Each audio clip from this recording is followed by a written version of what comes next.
Daros paso a Sergio, que es un placer contar contigo. No voy a hacer una súper gran introducción.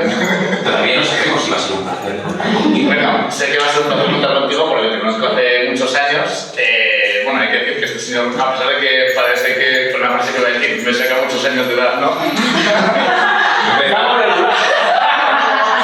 me dio clase y desde entonces es como ya que está en mi imaginario como la referencia de dar charlas y siempre la acabo liando para algún evento. Además es muy fácil liar, o sea... Sí, te lo estás arreglando. Este señor mayor no tiene otra cosa que hacer. Ahora veréis que, o sea, que hay yo recuerdo tu clase como un antes y un después en el curso que en su momento era de Product Design y que además, joder, o sea, dejaste impacto en toda la clase, o sea, que impacto de bueno me refiero. Señor, sí. Y luego te fuiste de cañas con nosotros y ya pues completaste más majo y cercano, ¿sabes? Ha venido un jubilado de diseño, no os lo vais a creer, hay que ir con él de cervezas, porque no te puedes creer. Bueno, os podéis quedar luego las cervezas y comprobáis que es encantador, o sea, ya el trato cercano. Efectivamente, que no solamente soy un actor, sino que soy tan tonto como parezco muchas veces, entonces intentaré despejar todas las dudas. Sí, como aquí. A ver. Bueno, un aplauso para Sergio.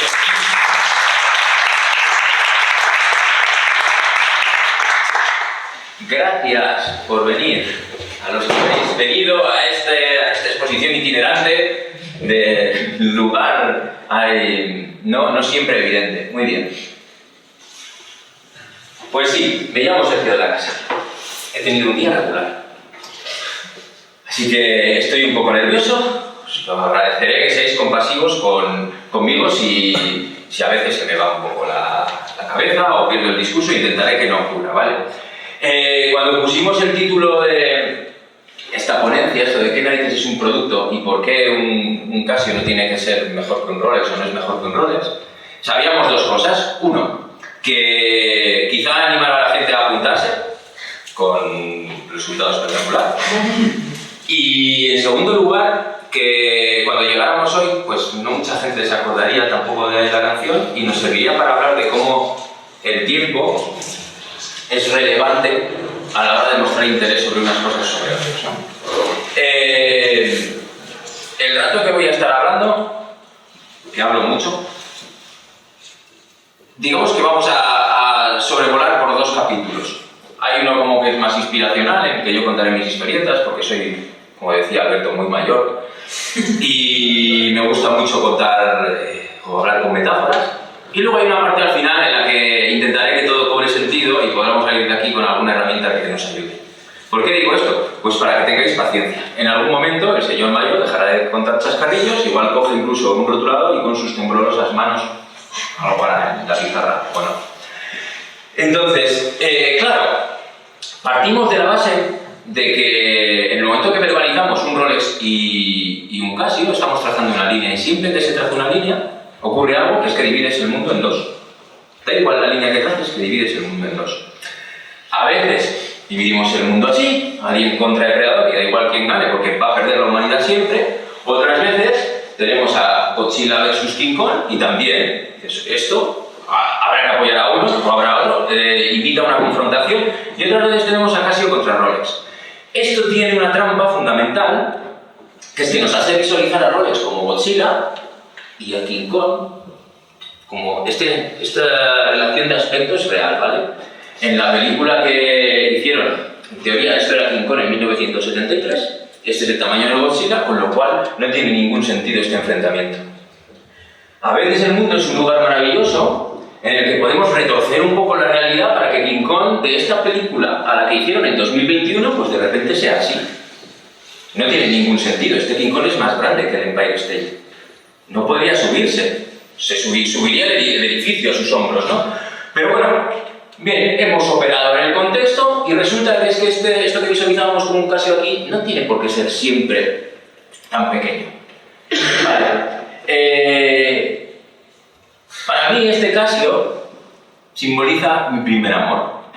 No por el reloj, sino que porque fue este Casio telememo de 30 teléfonos fue el lugar que albergó el número de teléfono fijo de la casa de los padres de mi primera novia.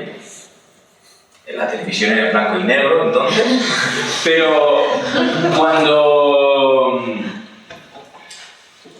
yo recuerdo, o sea, cuando a mí me dices Casio, esto es lo que me viene a la cabeza, y es aquel maravilloso noviazgo de no menos de 3 semanas.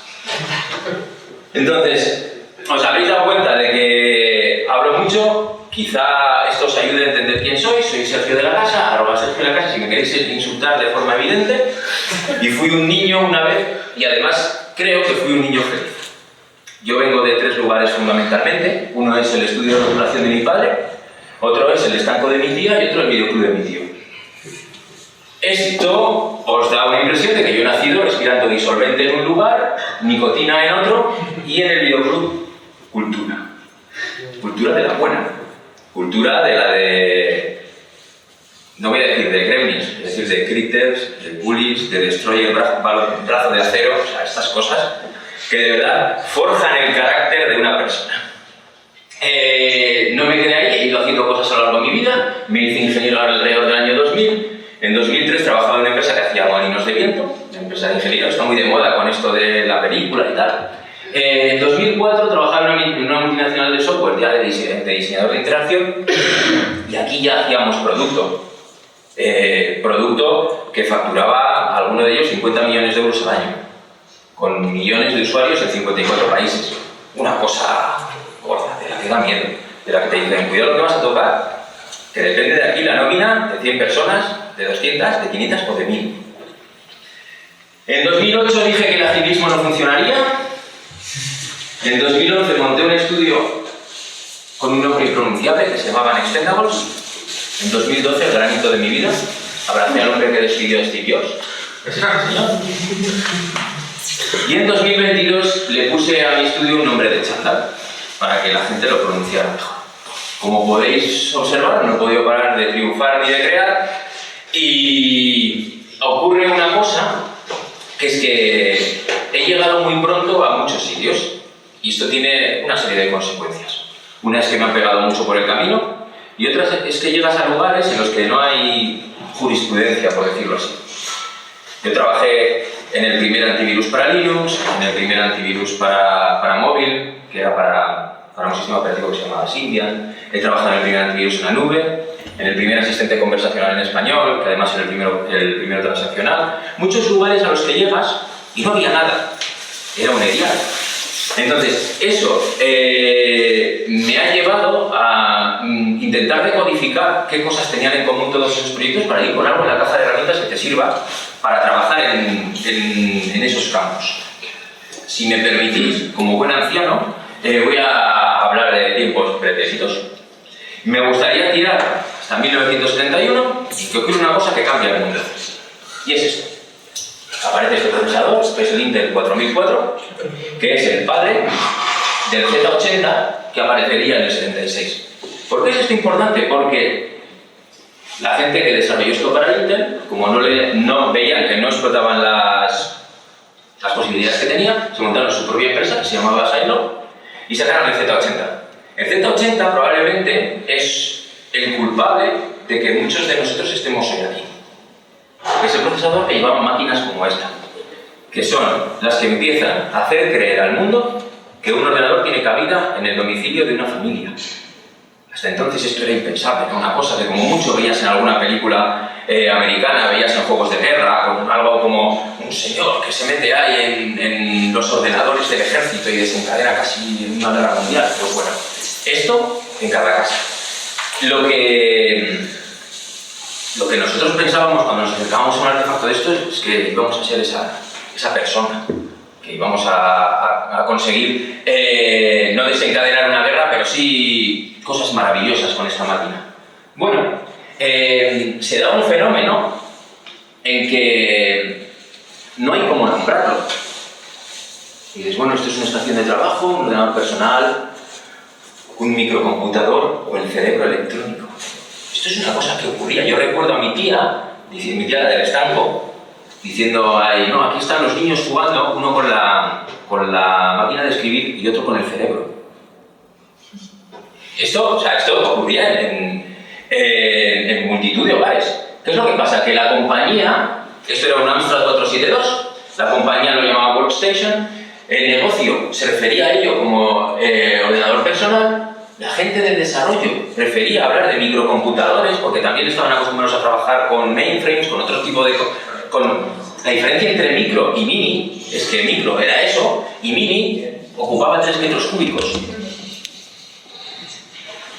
Pero el usuario lo llamaba cerebro. Y lo que pasa es que al final, cuando intentabas conjugar esas historias, termina todo el mundo diciendo que qué hay de lo suyo, ¿no? Probablemente, en vuestro contexto, por la relación de gente que me pasó Alberto que se había juntado, estaréis acostumbrados a que alrededor de una mesa parece que todos estamos hablando de lo mismo, pero luego no. Y entonces llega un momento que el negocio dice, ¿pero qué hay de lo mío? Y dices, aquí está. Pero eso es lo que tú has fabricado, no es lo que yo te pedía. A pesar de que igual hemos verbalizado de una manera muy similar.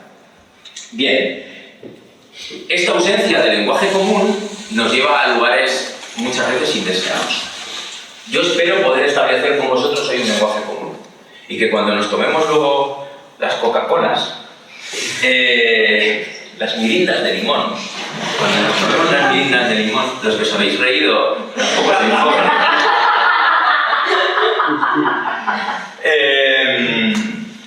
Podamos hablar todos en los mismos términos. Una de las primeras cosas que intentamos hacer para tener un lenguaje común es establecer un backlog. Decimos, un backlog es una pila de cosas que vamos a ir acometiendo en un orden y parece que, bueno, ya tenemos cosas. ¿Qué es lo que pasa? Que estas cosas a veces ocultan un producto que llora y otras ocultan un producto que factura. Y nosotros queremos que los productos no lloran, los productos facturan. El chiste lo tenéis que aplaudir. Por eso es importante el contexto. Nadie se acuerda. Si esto lo hubiese hecho al día siguiente de sacar la sesión con Bizarrap, todo el mundo habría dicho, ay, mira, ay, qué gracioso el chico. Pues eso. Pero sí. Y parece que todo es de sentido común. Y aquí os lanzaría una pregunta. ¿Podéis, por favor, levantar la mano los y las que no tenéis sentido común? Que no tenéis. Pero que no tenéis de verdad. Yo me corto el pelo ahí delante del espejo, dejo las tijeras donde los niños, el fuego encendido. Y es maravilloso y seguro que construís una experiencia familiar enriquecedora alrededor de ese ritual.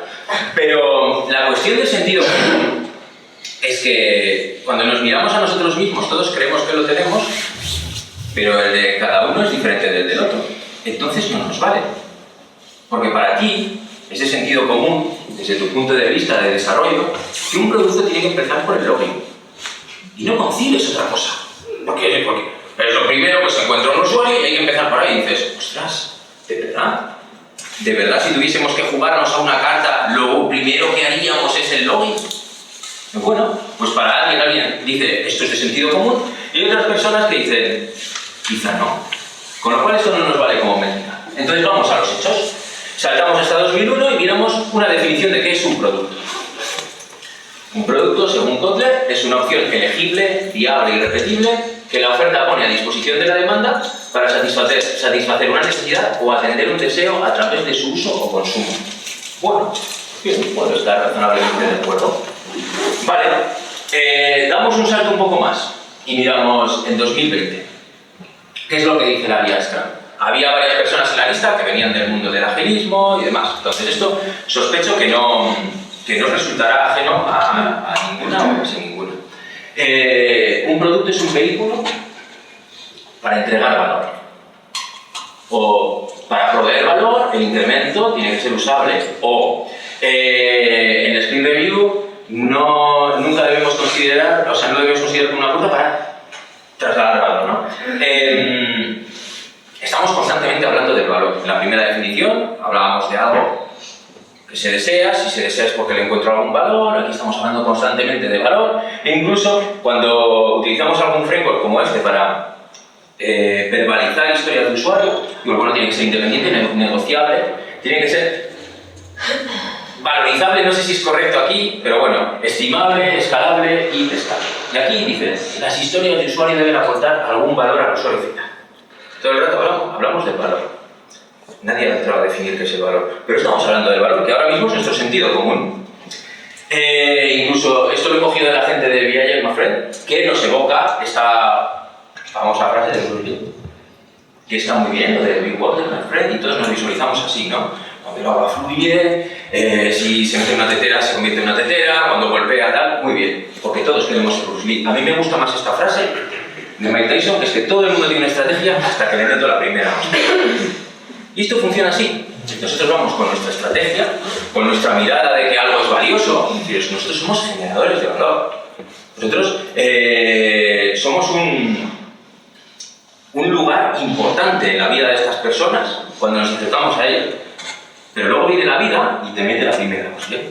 Igual no llegas a la segunda. Pues bueno, yo aquí voy a contar la primera. ¿Vale? Quien diga que entrega valor alguna vez, miente. Jamás nadie, nunca en la historia de la humanidad ha entregado valor. ¿Por qué? Porque el valor no se puede fabricar. En tanto que no se puede fabricar, no se puede entregar. El valor es algo que se otorga. Cuando decimos eso, es una ficción centrada en el yo. Es una ficción en el mi ombligo me gusta mucho y esto que he hecho yo tienes que encontrarle valor por narices. Entonces, en cuanto entendemos que el valor es algo que nosotros no podemos fabricar, que nos tienen que otorgar, digamos que la mirada cambia. Ostras, llevamos todo el rato hablando de una cuestión a través de la cual vamos a organizar cosas tan poco importantes como la prioridad de todos nuestros actos a la hora de presentarnos como un producto a la humanidad. Y decimos, oh, esto yo lo voy a entregar, que no se puede entregar. Entonces, ¿qué podemos hacer? Podemos ir de feliz idea y que explote en producción y entonces todos lloraremos y nos habremos equivocado a 100 millones de euros. Pues igual. Hay una frase muy bonita que dice que el ayer es historia, el mañana es un misterio, el hoy es un regalo y que por eso se llama presente. A mí me sirve para recordar eso. Bueno, la conocemos porque es del maestro Oogway de Kung Fu Panda, pero en realidad es de Eleanor Roosevelt. Gran parte de nuestros problemas vienen de lo siguiente. Cada persona consideramos valiosas cosas distintas. Pero es que aún es mejor la cosa, que es que cada persona, en un contexto distinto, consideramos valiosas cosas diferentes.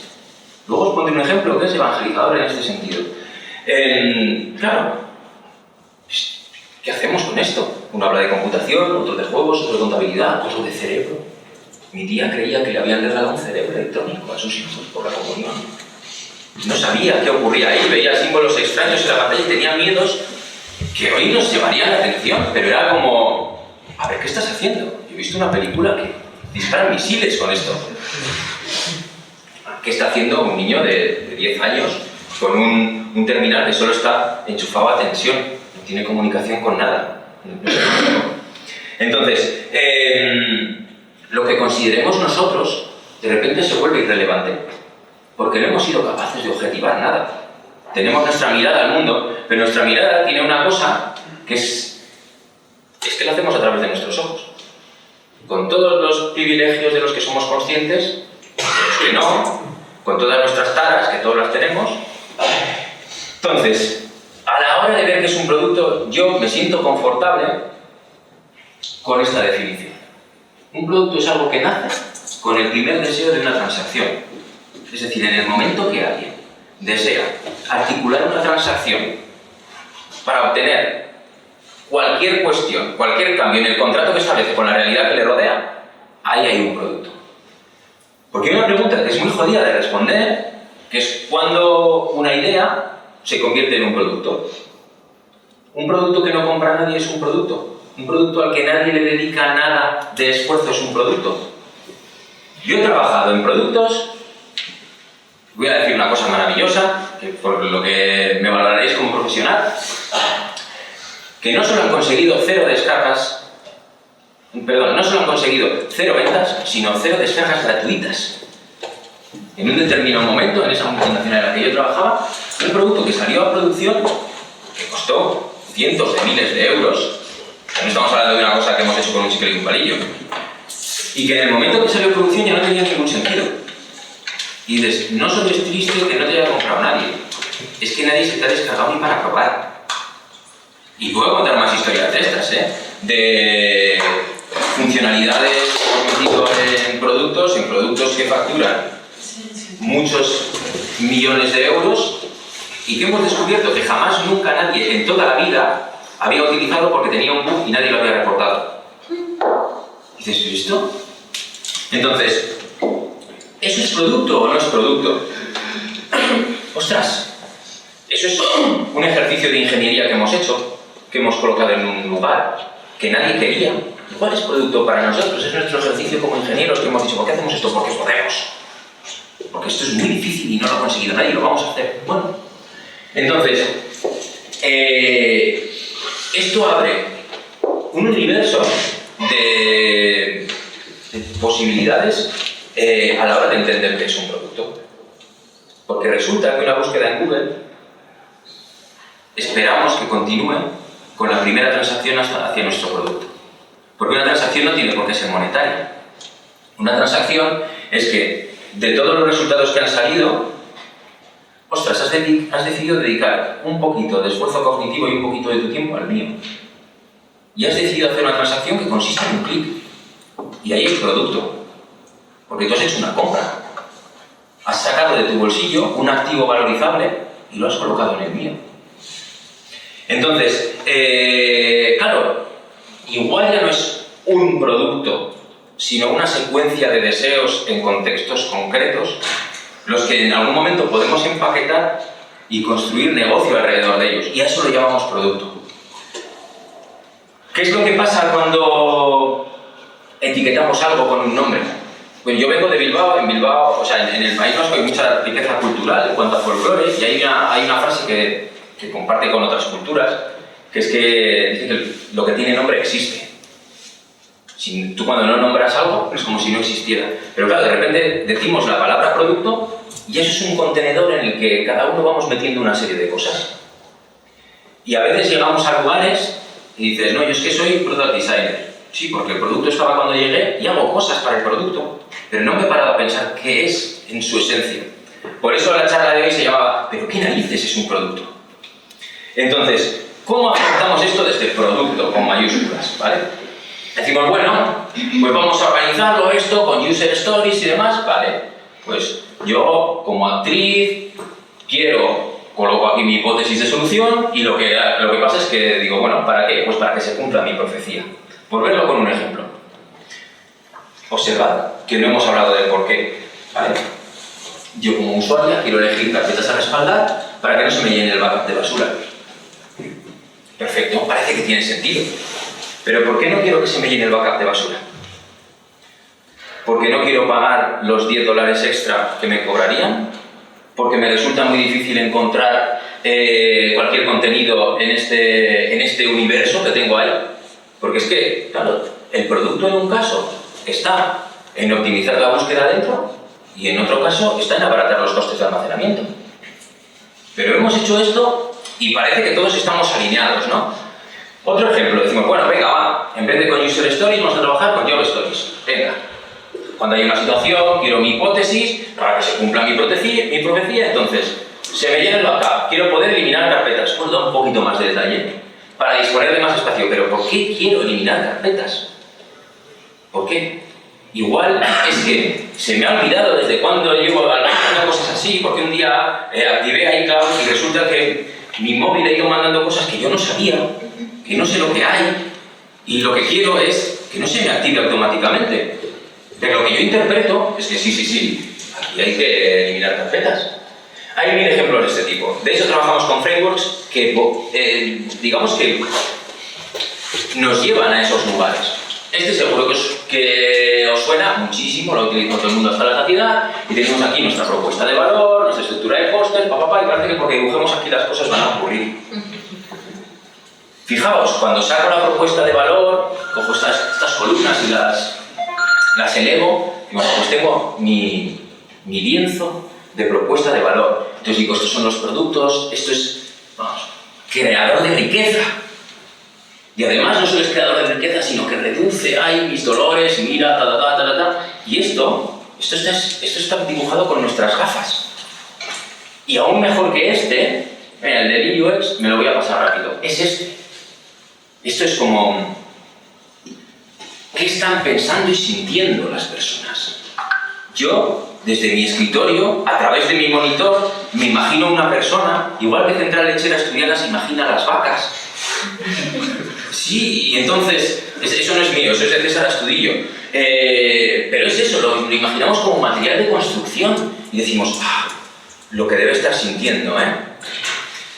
Es como cuando directores de cine, a ver, en este país, y esto no lo digo yo, lo dicen directores de cine, solo puedes ser director de cine si tienes cierta holgura económica. ¿Por qué? Porque si no, no puedes estar en una carrera que sabes que tienes muy poca probabilidad de ganar dinero, más a largo plazo. Entonces eso lo dice la propia, yo qué sé, lo dice Rodrigo Cortés. Y dices, bien, cuando alguien, un director de cine, mira, quiere hacer el equivalente a lo que era el cine kinky en los 80 y demás, miran a la gente pobre como en un zoo y se imaginan cómo deben sentir, incluso romantizan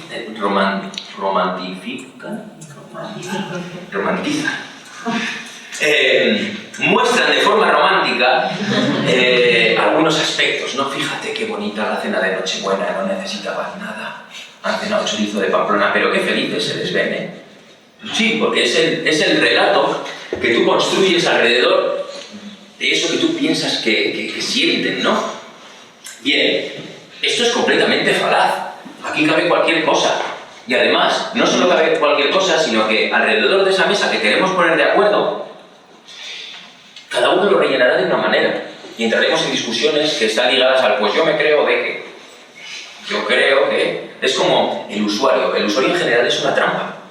Porque el usuario quiere... ¿El usuario qué usuario? ¿Cómo es? ¿Cómo se llama? ¿Qué tiene en los bolsillos? ¿En qué momento está? Porque ese usuario no es lo mismo. Cuando se levanta por la mañana, ese usuario soy yo, hoy, hablando con Air Europa, la primera vez que les llamo para que me cambien el billete que me lo han hecho mal, o la quinta vez que les llamo porque se me ha cortado la llamada 5 veces. Y si tú ves las dos personas así, en una viñeta y en otra, no parecen la misma, pero son. Entonces, ¿qué pienso yo y siento? No querríais saber lo que pienso. Este señor, al que no conoce nadie, se llama Francisco José Gallego y tampoco tenéis por qué conocerlo. Este es un profesor de Ciencias de la Computación de la Universidad de Alicante. E hizo un estudio porque veía un empeoramiento progresivo en sus alumnos de la calidad del código. Y una de las conclusiones que sacó es que había tantas capas de abstracción entre lo que programamos ahora y la máquina que las personas construían un conocimiento esotérico de lo que... ¡Epa! ¡Spoiler! Para atrás. Aquí. Bien. Construimos un conocimiento esotérico de por qué pasan las cosas. ¿De acuerdo? Esto es lo que hace que en el siglo XVII pues a la gente le hicieran sangrías. Porque una vez alguien estaba enfermo y perdió sangre y se puso mejor, y entonces dijimos, si A, entonces B. Esto en producto nos pasa constantemente. Vivimos rodeados de datos y los datos son síntomas. 38 no es nada. 38 grados es calorcito.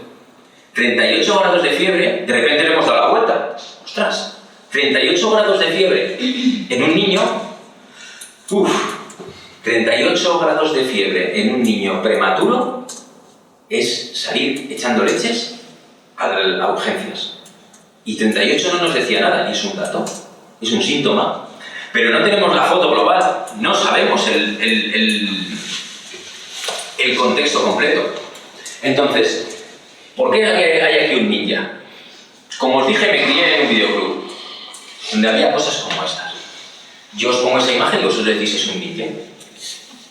Esta imagen la pones en Estados Unidos y te dicen eso. Probablemente la pongas en Japón y es un ninja. Bien. Nadie sabe cómo iban vestidos los ninjas. Precisamente porque eran maestros y maestras del disfraz. Hay ninjas mujeres que se llaman kunoichi. Entonces, nadie sabe. Entonces, cuando en Japón los representaban en una obra de teatro, necesitaban que se confundieran con el fondo, y entonces iban vestidos como los tramoyistas, vestidos de negro y no se les veía nada, excepto los ojos. Cuando los europeos van a Japón y ven esas obras de teatro, dicen, oh, los ninjas, de negro y con pasamontañas. Y hasta aquí hemos construido un conocimiento esotérico porque estábamos muy lejos de esa realidad. Nos pasa en producto constantemente. Entonces, tenemos que entender que el hardware en el que corre nuestro producto, nuestro servicio, es un ser humano. Entonces, si no somos capaces de decodificar esos resortes, de decodificar cómo se relaciona con esa realidad que le rodea, no entenderemos qué se esconde detrás de esa dotación de valor. No seremos capaces de objetivarlo hasta cierto punto. Y seguiremos hablando de nuestras opiniones y de cómo nosotros creemos que piensan y que sienten nuestras ratas de laboratorio. Bien, entonces la pregunta es esta: ¿por qué esto en lo que estoy trabajando será valioso? ¿Y cuándo será valioso? Aquí, esto es para ver el nivel de edad de la sala. Entonces tú coges esto, pones y dices, vale.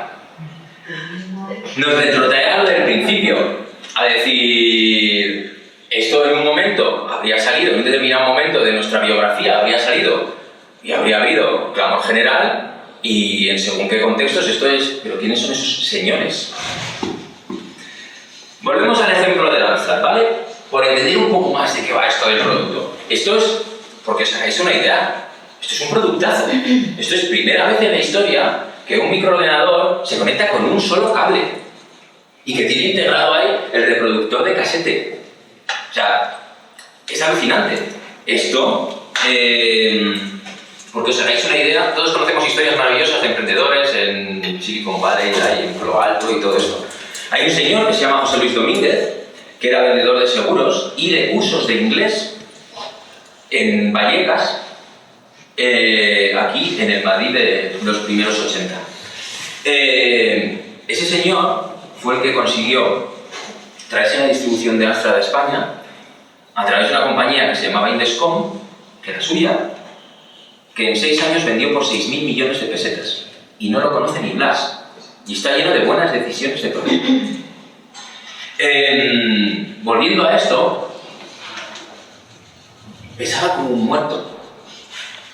¿Por qué pesaba como un muerto? Si lo abrimos, porque llevaba placas de acero dentro que no servían para nada. Y ese para nada, podemos decir, ¿no tiene valor? Sí, sí tenía valor. Hasta entonces, hasta que aparecen los circuitos integrados, el número de transistores que tenía un aparato electrónico, que es directamente proporcional a su peso, nos hablaban de la calidad del aparato. Cuando aparecen los circuitos integrados, con la misma calidad no pesa. Pero, ostras, nuestro cuerpo, cuando lo coge, dice, esto no vale, esto no es valioso. ¿Cómo os sentís cuando vais a un supermercado, hacéis la compra, os gastáis 60 euracos y cogéis una bolsa que no pesa? Es que si compro 3 cosas y vale 60 euros, ¿qué podríamos decir? Mejor, joder, no llevas peso a casa, no, te sientes como una mierda. Y no es algo que tú lo veas como de forma racional. Tú cogías esto y decías, esto tiene peso, esto es bueno, ¿vale? Es buen producto, es deseable, ha generado un deseo en mí que fomenta esa transacción. Hubo un momento, otro chascarrillo, en el que estos artefactos se enfrentaron a un dragón. Pero un dragón no era este señor, sino otro microordenador que fabricaban en Extremadura. Llega el gobierno de la época y el ministro de Industria dice, muy bien, para todos los microordenadores hasta 64K de memoria, como era este es un 472, pero es igual que el 464, con 64K de memoria, los vamos a grabar en la aduana. Y vamos a cobrarles los aranceles para que compren el español. ¿Qué se les ocurre a esta gente de Amstrad? Dicen, ostras, o pagamos lo de la aduana o le subimos unos K de memoria y entonces nos pasamos el límite de los 64K y llevamos este que tiene 72K. Muy bien. ¿Cuál es la realidad detrás de eso? Esto tiene soldado a la placa un chip de memoria que no está ni alimentado. Es mentira. Se ha pegado un chicle. Y se han inventado un relato por encima para vender la historia de que bueno, es que esto es una memoria protegida a la que no se puede acceder, no sé qué, ¿para qué?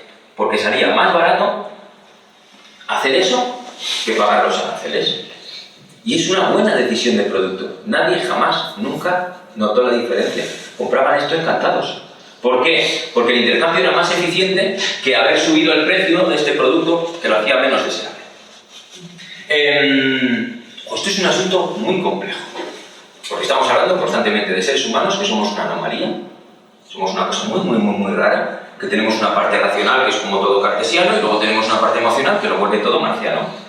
Entonces, ocurren estas cosas. Este es el ejemplo que os prometía antes y habla de un botellín de agua. Un botellín de agua cuesta en un supermercado 40 céntimos y dices, esto es 40 céntimos, ¿dónde vamos a ir a parar con un botellín de agua? Pero una hora después, la misma persona en un aeropuerto paga 1,5 € y dice, ¡joder, qué barato! 1,5 €, si antes me cobraban 3 pavos. Es el mismo botellín de agua. Es la misma persona, tiene el mismo dinero en los bolsillos, está más o menos igual de cansado o de cansada, y esta es su percepción de la realidad. Pero es que si se estrella el avión y te pasas en el desierto, matas a una persona por el botellín de agua y no tienes ni remordimientos. Porque estás luchando por tu supervivencia y ya está, no es una cuestión de dinero. Entonces, ¿qué tenemos? Persona, el contrato que establece y el artefacto. Y este contrato es deudor de cómo estamos interactuando con nuestro contexto. Bien, como decíamos antes, esto trata de una persona relacionándose con un contexto y valorando constantemente de forma explícita o de forma tácita, de forma consciente o inconsciente, los límites de esa relación. Decidiendo cuando te divorcias. Estás ahí y dices, ya no te hago clic. Ya no te quiero Netflix. Que me dijiste que iba a poder invitar a mi madre los domingos a ver la película. Y ahora me dices que no. Pues ya no te quiero. Claro. Los que os habéis reído también sois mayores. Porque habéis identificado el Kung Fu Master. Bien, este es uno de los primeros juegos que incorpora este elemento de visualización de datos. Que nos habla constantemente de ese intercambio de activos valorizables. Decimos, oye, aquí, cuando esto llega al final, fin de la relación. Se acabó tu partida. Pero, si este llega al final, revalidas. Dices, ostras, vale. Entonces, ¿cómo hacemos eso? Aquí es donde viene la parte más formativa. Hasta ahora bien, he hecho todos los chistes, el de Shakira nos ha gustado. Pero el del Kung Fu Master sí.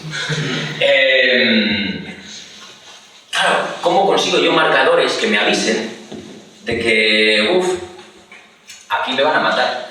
Y además que me avisen con suficientemente margen como para no equivocarme a 1.000.000 de euros, como para no hacer esa aplicación que obtiene 0 descargas gratuitas. Que con eso luego hay que irse a dormir, ¿eh? Entonces, esta realidad yo la suelo intentar decodificar alrededor de 6 ejes, que explicaré de la siguiente manera. Están muy ligados con los anhelos más fundamentales del ser humano. Los podemos encontrar en los tópicos de la literatura, los podemos encontrar en la mitología, y el primero de ellos es la recurrencia, la necesidad de certezas que tenemos en nuestra vida. Es lo que nos mantiene cuerdos. Es lo que nos ha mantenido vivos como especie, porque sabíamos que cuando se iba el sol, después volvería a salir. ¿Por qué? Porque cuando no hay sol se te comen los bichos. Entonces necesito, para no volverme loco, saber que después del invierno vendrá una primavera. Necesito incorporar rutinas a mi vida que me mantengan cuerdo cuando de repente nos confinan a todos en casa. Y decimos, día 1, hemos hecho un calendario, mira, lunes macramé, martes plastilina, miércoles no sé qué, primera semana. Semana número 2, yo me quiero suicidar. Porque de repente han dinamitado eso en lo que tú apoyabas tu cordura. Y empezamos a añadir nuevas rutinas. Vamos a salir a las 8 a aplaudir al balcón por los sanitarios. El día 1 sí. El día 2, bueno. El día 3, las 8 hay que salir al balcón. ¿Por qué? Porque nos gusta ver que en el balcón de enfrente hay otro preso. Porque añade certeza a nuestra vida. Porque soportamos muy mal el caos. Tanto que para garantizar esa recurrencia hemos inventado cosas. Cosas como el tiempo. El tiempo es un invento humano. El tiempo es una cosa una escala que colocamos nosotros ahí para intentar medir esos ciclos en los que se sustenta nuestra vida. El tiempo, al igual que el dinero, tiene una trampa que es brutal, que es un falso cuantitativo. Y esto lo encontraréis vosotros todos los días en vuestro trabajo. Cuando hacemos una consulta, una base de datos. Cuando estamos hablando de el tiempo que tenemos a la gente en nuestra casa digital, imagínate, ¿no? Tiempo de permanencia en página, no hemos hecho, la gente está leyendo los artículos, no sé cuánto. El que o la que quiera que me rebata lo siguiente. Todos los minutos tienen 60 segundos. Eso, perfecto. En una mano, 1 minuto de tu mejor beso, y en la otra mano, 1 minuto con la mano en agua hirviendo. ¿A que no son igual de largos? No lo son. Y te pongo el cronómetro y todos tienen 60 segundos, pero no son igual de largos. Entonces, ¿por qué estamos infiriendo que todos esos segundos que nos dedican son igual de valiosos? Lo mismo pasa con el dinero. El dinero lo hemos inventado para garantizar que en esos momentos en los que yo tengo que hacer cosas, tengo los recursos necesarios o puedo comprarlo, que cuando es el momento de la siembra, con la tercera luna de marzo, yo tengo la simiente para poder sembrar. El dinero es otra convención humana. Bien, y otro falso cuantitativo. 1 euro no vale nada hasta que te encuentras en un aquapark, has perdido la cartera, la tarjeta no te funciona y te ves buscando por las alcantarillas a ver si puedes coger para el autobús, porque no tienes nada y no tienes ni cómo volver a casa. Entonces, ¿qué más cosas tenemos en nuestros bolsillos? Yo a este conjunto lo suelo llamar activos valorizables. Son cosas que tenemos en los bolsillos que son susceptibles de ser percibidas como valor. Que un cambio en el estatus de esos activos es susceptible de ser percibido como valor. Tenemos al margen de esto lo que nos viene de serie, nuestro esfuerzo cognitivo y nuestro esfuerzo físico, que son lo que nos queda si nos dejan solos, desnudos, en una habitación a oscuras. Lo que te trae cuando naces, pues esto es lo que trae. Y luego hay una cosa, que es lo que vuelve a todo esto profundamente marciano, que es la dimensión social. Esto es, ¿cuánto nos queremos a nosotros mismos? ¿O cuánto necesitamos que nos quieran los demás para sentirnos queridos? Claro. Esto es lo que justifica que con 17 años te cojas con tus últimos 20 euros un billete de autobús a Benidorm para estar encerrado en el bus 17 horas de ida y otras 17 de vuelta por ir a pasar una tarde en la playa con la chica que te gusta, porque se ha ido de vacaciones con sus padres y no soportas más. Y dices, pues ya, se acabó con todo el dinero que tenías en el bolsillo, no tenías tiempo, vas a llegar hecho mierda, pero llegas feliz. O sea, no te cabe más sonrisa en la cara. Entonces, claro, fijaos la diferencia. ¿Cuánto me quiero? ¿Cuánto necesito que me quieran los demás para sentirme querido? Si estamos en un lado, sale un producto, pero es que si estamos en el otro, sale un producto muy distinto. Esto nos pasó con un proyecto que era una plataforma de ticketing y vendían entradas para eventos como Fórmula 1. Entonces, claro, cuando intentábamos pasar por este tamiz, era, ostras, esa persona, ¿por qué va a la Fórmula 1? Porque le apasiona, y entonces yo tengo que montar una plataforma que va a precios, o porque se siente validado socialmente cuando va, y entonces no tengo que ir tanto a precio como a generar en su entorno aquellos activos que pueda compartir, porque pagará más pasta. Entonces de ahí salen dos productos que son muy distintos. De esa comprensión, de ese ejercicio de decodificar esa relación de un individuo con la realidad que le rodea. Y los dos son válidos, no hay uno bueno y uno malo. Pues ahora no funcionará mejor como negocio, el negocio tampoco es algo que fabriques, es algo que ocurre. Tú colocas algo y de repente florece el negocio, si lo has hecho bien y si vas optimizando determinadas cosas, pues el negocio florece más o florece menos o se muere. Pero no es algo que tú fabriques. Si no sería maravilloso, meterías en tu churrera, en tu generador de negocios, habría una inteligencia artificial maravillosa que haría negocios con 3 filas de dientes y los colocarías ahí y quiero hacerme un negocio no sé qué, y funcionaría. No, el negocio es algo que ocurre y tampoco ocurre siempre, y si no te has preocupado de hacer esta deconstrucción, no sabrás ni por qué ocurría ni por qué deja de ocurrir. Yo lo he visto en muchos clientes que llevan 30 años vendiendo, de repente dejan de vender y no sabían por qué vendían, porque no sabían cuál era su producto, sabían cuál era el artefacto, pero no sabían por qué eso era valioso en determinados momentos de la vida de sus clientes. Tenía el valor suficiente como para justificar la transacción. Aquí está la puñetera magia. Entonces, esto nos protege de muchas cosas, pero una muy importante es la ilusión de Foucault. Me gusta mucho esta frase de una película maravillosa que se llama Street Fighter. Si no la habéis visto deberíais. Está protagonizada por Jean-Claude Van Damme, que no recuerda casi nada de la película porque iba encocado hasta arriba, pero tiene una frase de guión maravillosa que me parece... O sea, ¿qué es esta? Es cuando Chun-Li, que es una de las protagonistas, le afea la conducta a Bison porque mató a sus padres y demás, dice: el día que arrasé tu aldea fue el más importante de tu vida. Para mí era martes. Nosotros vivimos con esta ilusión de foco y dices: voy a cambiar la vida de las personas porque he optimizado el checkout de esta tienda online de zapatos hasta el máximo posible. Y tú vives ahí porque es tu casa, es tu sitio seguro y estás ahí, has hecho tus ejercicios y muy bien. Y luego, en la vida de las personas, es martes. Tú vives en la pestaña de al lado que cuesta nada cerrar, que cuesta que te vaya un poco más lento y digas botón derecho, salir.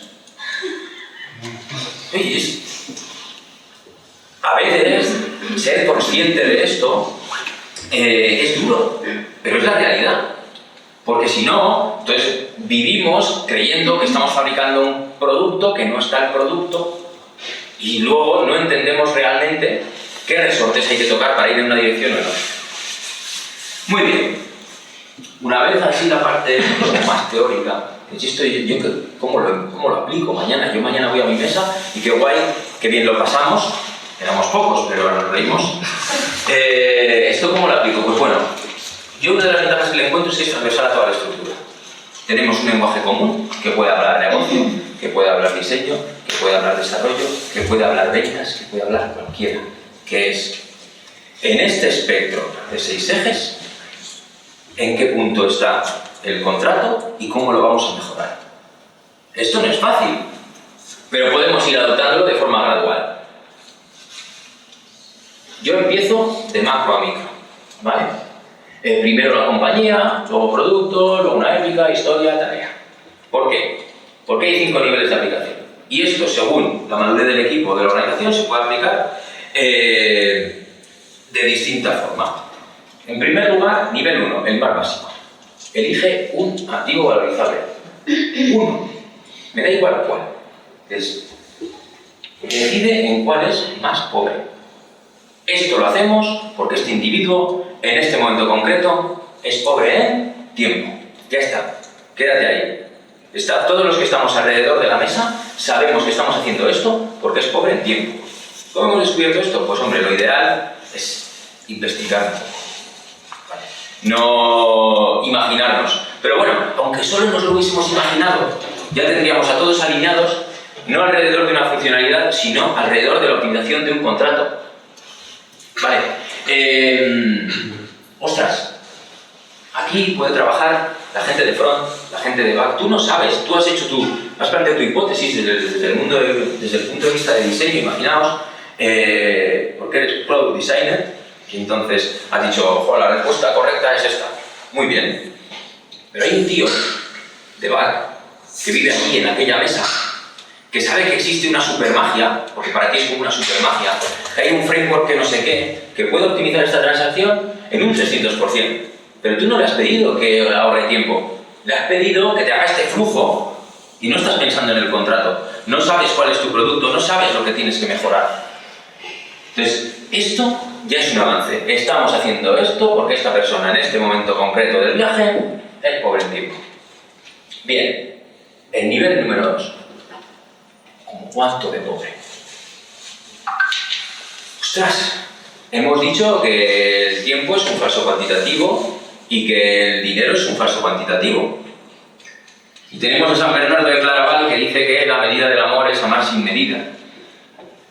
Esto puede significar que la medida del amor es amar mucho, o que la medida del amor de las personas pues varía.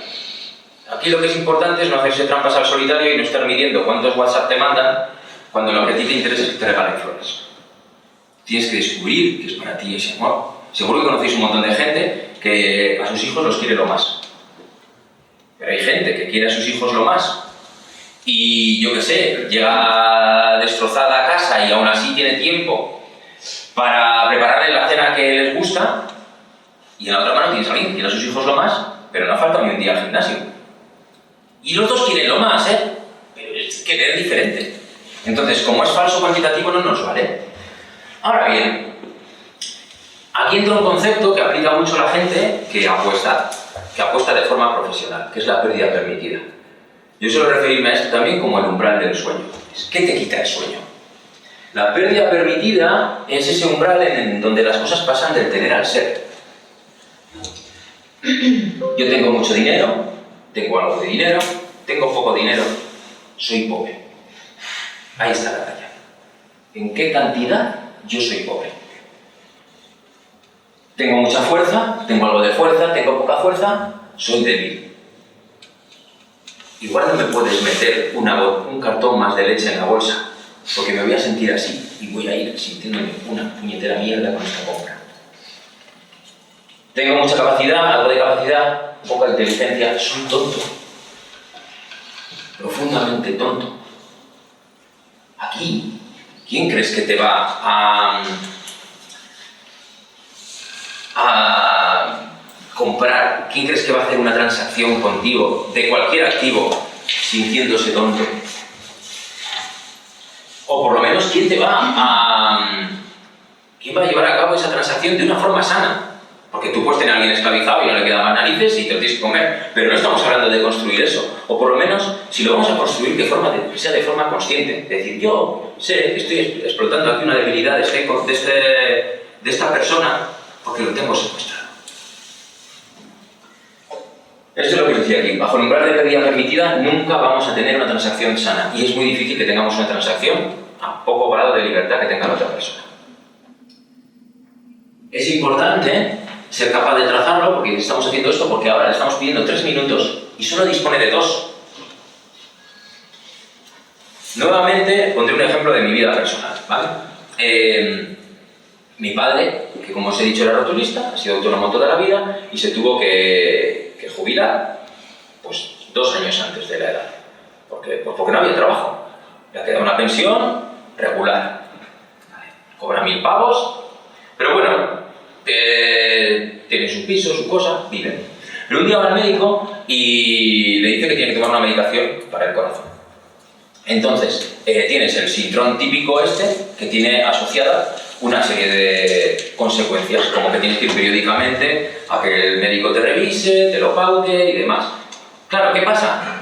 Que no te puedes ir al pueblo, porque es un marrón irte al pueblo, porque tienes que buscar otro médico, no sé qué, desplazarte, tal. Eso en una mano.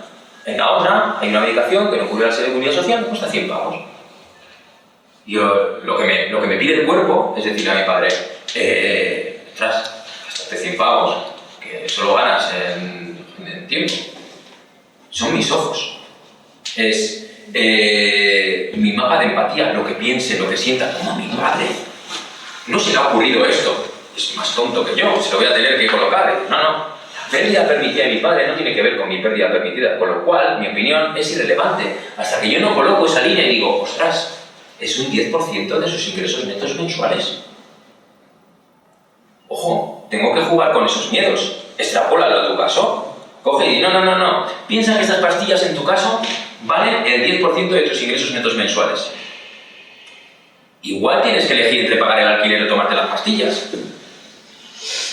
Entonces, por eso es relevante. Y es un ejercicio muy simple. Todo esto que os estoy contando, más que un lugar al que ir a buscar respuestas, que quizá las encontremos, es un generador de preguntas. Evita que nos olvidemos de hacernos estas preguntas. De coger en cada momento y decir, oye, pero aquí, esta persona que sí, que siente, que piensa, que no sé qué, Pero ¿cuál es su umbral de pérdida permitida? El nivel 3. Ya nos hemos metido en este jardín, hemos elegido uno, le hemos puesto una escala. Bueno, pues es que resulta que no hay uno solo. Que es que hay muchos activos. Y que tú no tienes solo dinero en el bolsillo. Tienes cierta cantidad de dinero, cierta cantidad de tiempo, cierta cantidad de esfuerzos. Pero yo puedo dibujar esto. Lo puedo dibujar y puedo dibujar ahí el hexágono pequeño y decir, este es el que me va a marcar la medida. De manera que sé que según la pérdida permitida, bueno, pues esto está ahí todavía y donde rascar. Sin embargo, aquí no le vayamos a pedir más esfuerzo, que esta persona llega al límite. O está al borde de la cordura, porque le hemos reventado tanto el nivel de certezas que necesitaba que está a punto de petar. Se da una situación que es que un activo bajo pérdida permitida siempre tiende a ser equilibrado por el resto. Hay un ejemplo muy fácil para eso. Yo tengo poco dinero, estoy ahí en el umbral de soy pobre, pero tengo tiempo, me busco un segundo trabajo. Porque necesito para estas certezas, para que esto se coloque aquí, necesito un poquito más de dinero en la cuenta. Porque ya no puedo dormir por las noches. Pero si no soy capaz de dibujarlo, no atenderé a esa necesidad y no entenderé por qué esta persona, que tiene tanto tiempo y suponiendo que haya hecho esa reflexión, no me lo está dando. Joder, nos hemos encontrado casos en los que resulta que la gente no me compra a pesar de que lo único que tiene es ese dinero. Y me explico. Un caso con una cadena de ópticas y centros de audición.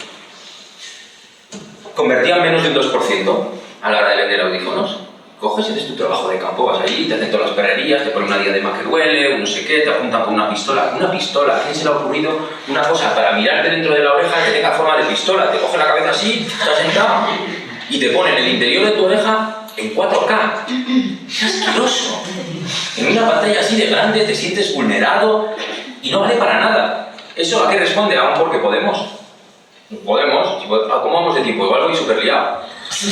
Hemos empezado tarde. No, ahora correré un poco más. Claro, no hemos pensado en esto, no hemos pensado en qué impacto iban a tener esas cosas. ¿Cómo impacta el ver tu oído por dentro y dices, es una cosa fea?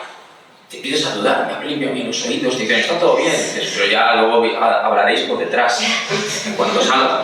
Y esto empieza a bajar y te empiezas a sentir como una mierda. Pero es que no eso, es que era un trámite que duraba más de 2 horas, esto por aquí, te dicen un montón de cosas que no entiendes, tienes cierta edad, estás agotado, ya no llegas a comprar el pan, y resulta que todo por debajo del umbral de la pérdida permitida, menos tu dinero que está aquí arriba. Y cuando te han dicho que tienes una pérdida auditiva que te impide interpretar determinadas frecuencias y que eso deriva irremediablemente en que hay fonemas que ya no escuchas y que tu cerebro los va a olvidar y que quizá dentro de poco no seas capaz de diferenciar casa de cama, no porque tengas Alzheimer, sino porque tu oído no oye esas frecuencias y tu cerebro ya ha olvidado cómo se interpretan. Después de eso, te digo, no te preocupes que esto no vaya más, son 1.800 pavos por oído. Y esa persona que lo que necesita es un abrazo, lo que tiene es una fractura pro forma. Y dices, ¿por qué no vendo? ¿Qué conclusiones podemos sacar de ahí? Este momento hay que sacarlo fuera. Tú quieres que te compren. Bien, aquí no te van a comprar. ¿Por qué? Porque lo único que quieren es dinero. Y tú estás ahí focalizado en que, pues yo el dinero, ¿por qué no me lo da? Porque es lo único, porque del resto no le has dejado nada. Esto por la vida hay. Entonces, ahí sí que hay producto. Vete a tu casa, que te abrace. Ve donde esos nietos. Habla con ellos. Recuerda que todavía les entiendes, que puedes jugar, que eres un ser humano válido. Empieza a recuperar esto de aquí, recupera las certezas, tal. Y yo, ¿dónde tengo que ejecutar ese producto? En preocuparme de que en el momento que tú te hayas recuperado, ahí te puedo pedir el dinero. Ahí. Entonces, de una cosa de vamos a utilizar el proceso de venta en tienda, dices, no, igual necesitas ser capaz de en remoto ejecutar esta compra. O quizá no, o quizá es tan fácil como decirle, oye, mira, esta es la situación. Jo, sabemos que es jodido, necesitas un abrazo, vete, háblalo con la gente que te quiere, vuelve con ellos. Os lo explicamos a todos. Y cuando vuelvas, ya así con los abrazos, ya que lo has masticado un poco, igual puedes ejecutar la venta ahí. Porque has entendido. Porque eso que tú estabas ofreciendo creías que era un producto, pero no lo era. Porque no hay deseo. Bien, esto era el nivel 3.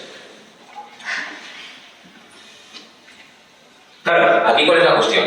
Hemos hablado de cómo se equilibran, pero si esa situación se mantiene en el tiempo, afecta irremediablemente a la caída de la dimensión social, que es el sentirse como una mierda.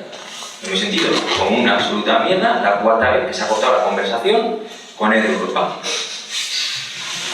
¿Tú sabes lo que es? Además, cuando parece que ya te lo van a arreglar, porque ya te han dicho por el camino que era culpa tuya, que no sé qué, dices que no, ya tienes que decirle, mira el histórico. En el histórico encontrarás un apunte de ayer de tu compañero. Si no, puedes revisar las conversaciones, que para eso las grabáis. Cuando ya has hecho todo ese ejercicio, dices, vale. Y de repente, dices, ¿tengo que volver a llamar? A ver cuando me cogen. Y alguien, volver a contarle toda esta historia. Entonces, te sientes como una mierda. Pero como una mierda de decir, pierdo el vuelo, me voy en autobús y dices, pero si es absurdo, ¿cómo alguien va a querer perder? Además, vale una barbaridad el vuelo. ¿Cómo alguien va a querer perderlo? Porque es que el ser humano que dibujo, cuando no lo pierdo, me gusta menos. Por eso hay que vigilar el viaje. Vale, ese momento en el que estamos en un supermercado, en un aeropuerto o en el desierto. Yo habría estrangulado sin ningún tipo de pudor a la persona al otro lado del teléfono. Me toca el micro, ¿verdad? Ahí, vale. Si incorporamos esto a nuestro Journey Map, como queramos dibujarlo, ostras, nos puede ir avisando de dónde hay ciertos peligros. Decimos, y lo podemos dibujar así, lo podemos dibujar como una secuencia, como queramos, pero siendo conscientes de, igual aquí hay que recuperar tiempo, igual aquí es momento de un abrazo, igual aquí un céntimo marca la diferencia. Nivel 4. Sabemos lo que tienen los bolsillos, tenemos cierta intuición, pero es que es muy fácil pasar del 3 al 4 y mapear también cuál es tu hipótesis de valor. Es decir, este es el escenario en el que me encuentro y a este es al que quiero llegar. Quiero que me des un poco de tu tiempo porque yo te voy a dar muchísimo más dinero. Y vamos a conseguir equilibrar esto así y esto es bueno, lo vamos a dejar igual. Pero lo puedo dibujar y esto lo puedo colocar sobre una mesa. Y decir, estamos todos aquí para conseguir cambiar de la situación A a la situación B. Y nuevamente, las distancias largas nos hablan de esas transacciones. El beneficio colateral es el que os comentaba. Esto permite que cada persona esté hablando de la cosa correcta. Y la cosa correcta es optimizar ese contrato. O por lo menos fomentar que ocurra, porque no siempre tiene por qué darse. Hasta que no sea la transacción no hay contrato. Además, nos permite abrazar la brillantez de cada individuo que opera en el proceso. El coger y decir, aquella persona de back que está allí, que nunca le hacemos ni puñetero caso porque nos parece que habla el marciano, igual tiene la clave para optimizar este contrato. Y luego, en última instancia, este es el nivel más complejo de todos, pero quizá es el que nos ayuda a colocar en producción productos más eficientes por una cuestión, y es que el ser humano es político y las organizaciones son sistemas complejos y adaptativos, y a veces José Luis tiene un bonus asociado a que se ponga un buscador en una web. Y tú no entiendes por qué José Luis está dale con el buscador. José Luis, que huele a faria, es jefe de venta. ¿Qué dices este señor? Y te viene con un montón de argumentos, porque yo he visto en AliExpress, que yo he visto no sé qué. Y como entres a hablar de eso, estás perdido. Porque sí, pues AliExpress tiene un buscador, pero ¿por qué tiene un buscador AliExpress? Vamos a tirar hacia atrás, José Luis. Entonces, claro, ¿qué es lo que pasa? Que para poner nuestro sistema en producción, José Luis tiene que remar a favor. Y lo mismo que estamos hablando de esos contratos con la persona que está al otro lado de nuestro mostrador, también lo podemos establecer dentro de nuestra organización. Abrazar esa complejidad, es decir, para poder poner este producto en producción, necesito establecer un contrato eficiente también con José Luis. Es decir, José Luis no puede perder su bonus. O decir, pues a José Luis hay que despedirlo, pero hacerlo de forma consciente. O sea, coger y decir, no sabemos por qué esto no funciona. Sí, sí lo sabemos. Y sabemos el abanico de cosas que tenemos sobre la mesa. Y es posible que a José Luis también haya que entenderle, porque le contamos un día una película de que él tenía que vender muchas cosas de una determinada manera y le hemos querido cambiar las reglas del juego. Y José Luis, en esa complejidad, en ese ser vivo también que es la compañía, se revela. Entonces, José Luis, no te preocupes. Vuelvo al Business Model Canvas, y es que esto, claro, no se trata de un super hexágono que colocamos aquí. Es que para derribar cada una de estas barreras necesitamos establecer un contrato que podemos evidenciar de la misma forma. ¿Por qué? Porque resulta que tenemos un canal de distribución al que si no atendemos, pues igual estamos regalando nuestro negocio a coste cero. ¿Por qué? Porque resulta que yo hoy tengo un taxi y mañana viene una compañía que se llama MyTaxi y me dice que me va a llenar el taxi sin ningún esfuerzo por mi parte y que van a cobrar €1 de cada cadera. Y pasado mañana, el 90% de mi gente viene de MyTaxi. ¿Y quién es el dueño de mi negocio? Mi canal de distribución. Estoy trabajando en un proyecto maravilloso de cómo rediseñar los viajes de inserso a las islas. Es un mundo apasionante. Descubres cosas maravillosas, como que depende del Ministerio de Sanidad. Porque resulta que los pensionistas viajando son más baratos que yendo al médico. Es una de las cosas que hay. Y claro, descubres que hay varios lotes, que está costas, está islas, está interior, pero paradores no lo gestiona una empresa, no lo sacan a concurso, lo gestiona internamente.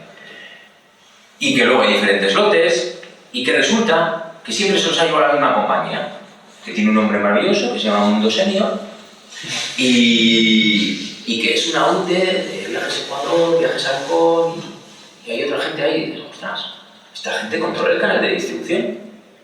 Y entonces un día tu cliente gana uno de los lotes.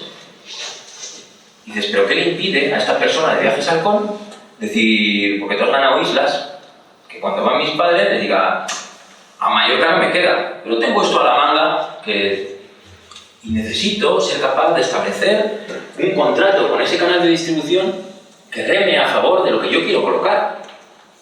Entonces dices, vale, ahí cobra sentido el decir, no, mira, tú instalate esta aplicación en tu móvil y yo te hablo de la disponibilidad, porque eso sí lo puedo hacer.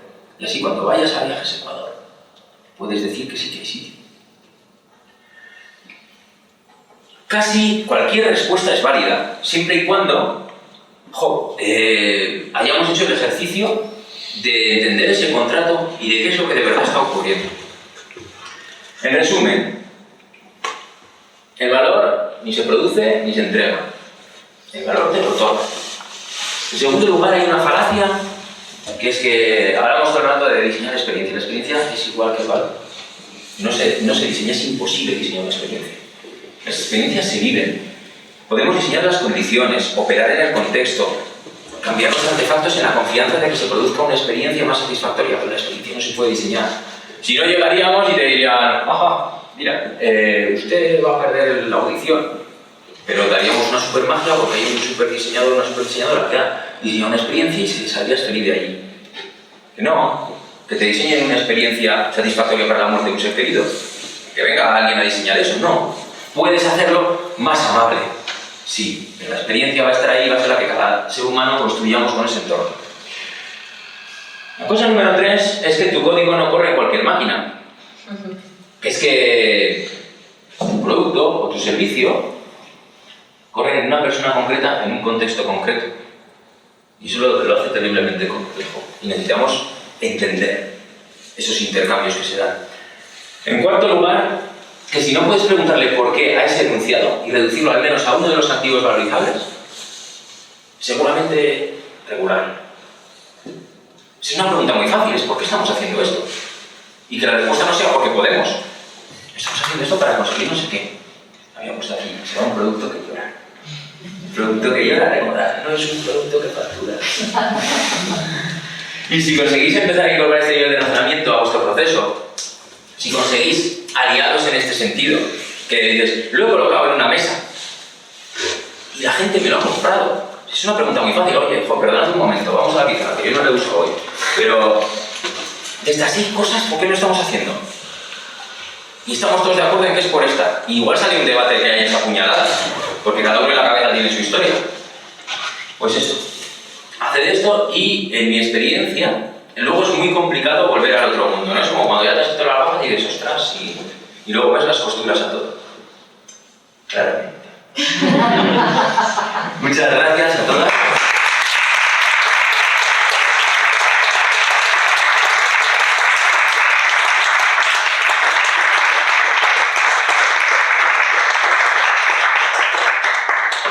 No sé ni cuánto tiempo tardamos, ni si hay tiempo para preguntas o alguien quiere compartir algo, alguien tiene una reflexión. Normalmente la gente más que una pregunta tiene una reflexión. Yo me creo de que, me creo o no, vamos a dibujar el hexágono y a ver. Una pregunta, en el punto 3, lo que dices personal Jordi, hay una relación entre, ahora que habías estado satisfecho, contento, alegre, ¿hay alguna relación entre en qué puntos están de mi hexágono y los que están tristes? Porque no tiene por qué estar triste para que les hagan su nueva distinta, ¿no? En realidad eso es una mentira, me explico.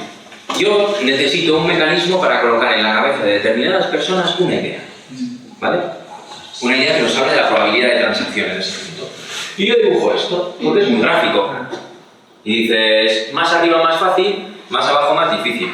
¿Cómo consigo utilizar una metáfora? A veces pongo, imagínate, una carita sonriente, o bueno, esta me ha salido regular. Aquí está bien, y aquí, carita triste.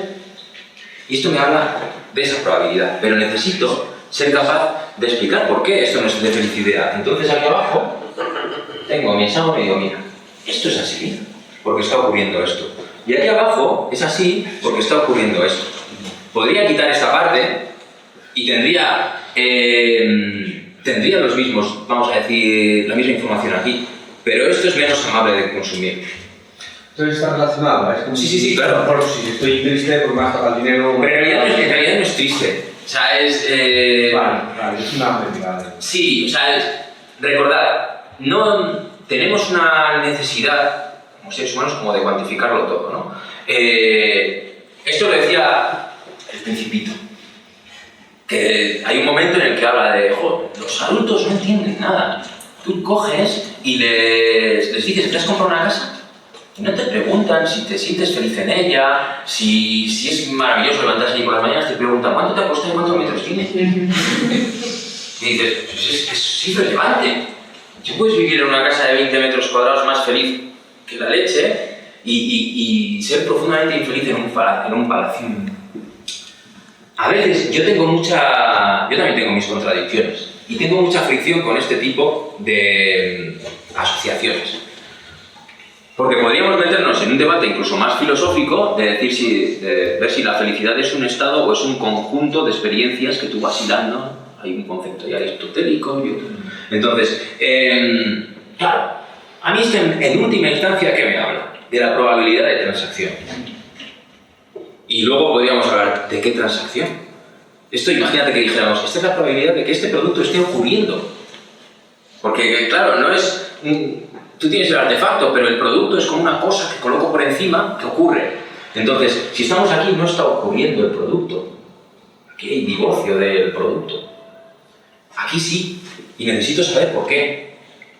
Entonces, como casi todo, esto es un vehículo para contar una historia, para transmitir una idea y para poder tomar una serie de decisiones. Lo que me parece saludable de esto es coger y decir, vamos a tomar las decisiones y vamos a llevar la conversación a los lugares correctos. Si yo estoy debatiendo sobre si colocar un botón aquí o un checkout o lo que sea, estoy hablando de las cosas que no importan. No compete eso en ese momento. ¿Por qué? Porque si estoy hablando sobre la interfaz, me estoy perdiendo todo el contexto. Por ejemplo, una cosa que estaréis hartas de escuchar. Imaginaos, ¿no? La famosa regla de los 3 clics esta, que es una falacia.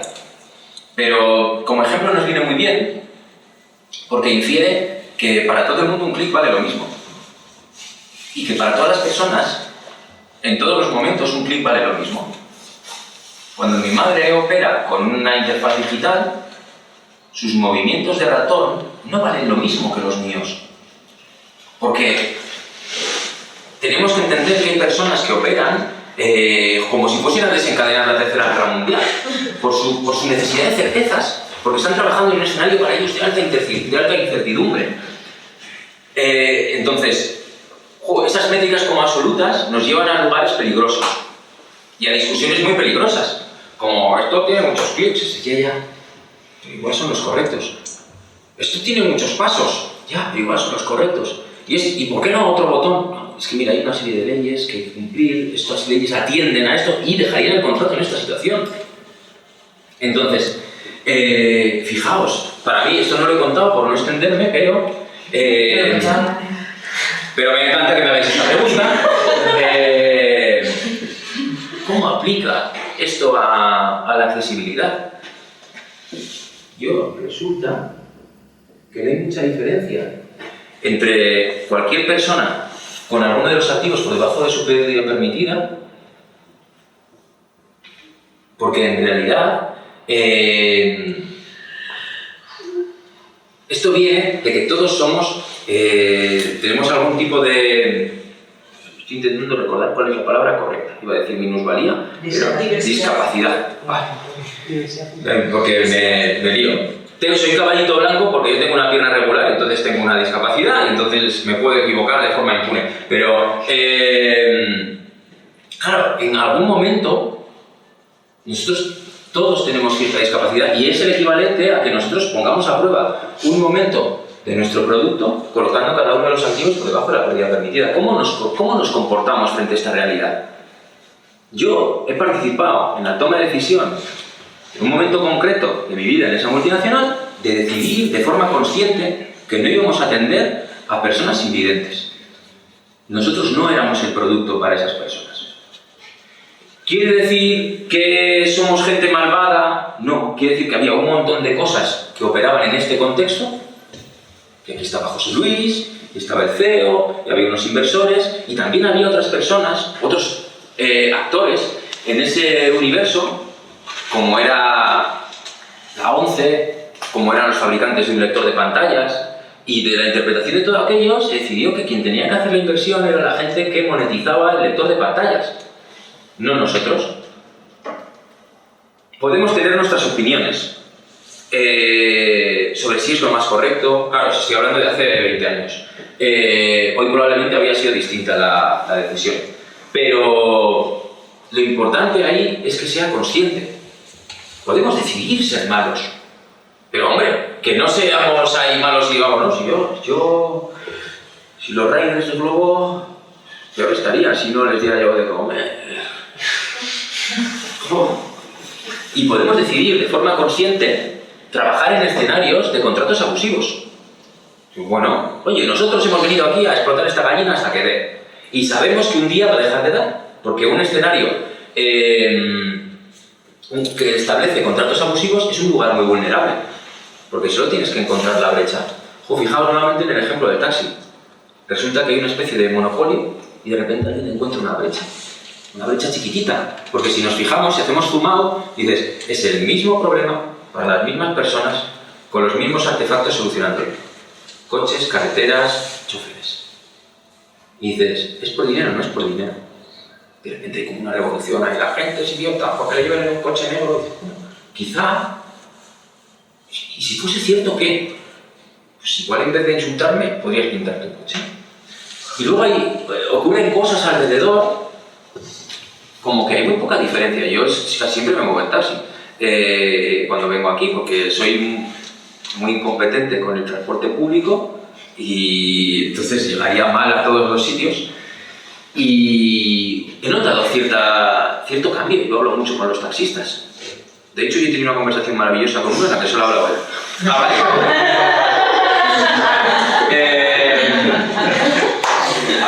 Muchas gracias.